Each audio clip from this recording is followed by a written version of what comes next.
បាទសួស្តីបងប្អូនអរគ្នាបាទជួបគ្នាជាមួយមីនម៉ាកូផ្ដល់100បាតទៀតហើយបាទថ្ងៃនេះមានពីគូចង់មកចែកជូនបងប្អូនទាំងអស់គ្នាបាទគឺកប៉ាលិចបាទគូទី1នោះគឺបាទគូទី1បាទ Fernandez ប៉ះគ្នាជាមួយនឹងបាទ Nottingham Forest បាទហើយគូទី2 Celtic ប៉ះគ្នាជាមួយនឹងបាទ Stuttgart តងបងទៅចូលរួមទូទីលេងជាមួយមានទាំងអស់គ្នាថាក្រុមពីរនេះបាទក្រុមណាយកឈ្នះក្រុមណាហើយនឹងស៊ីគ្នាបានក្របហើយក្រុមពីរនេះបងប្អូនចង់លេង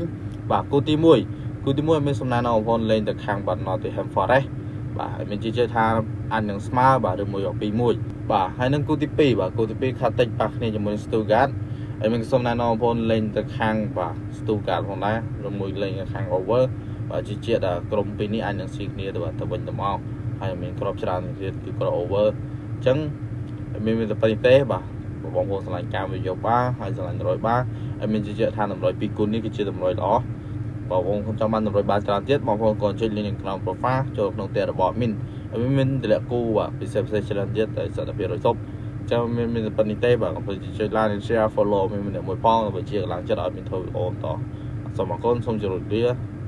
ជួបគ្នានៅវីដេអូក្រោយ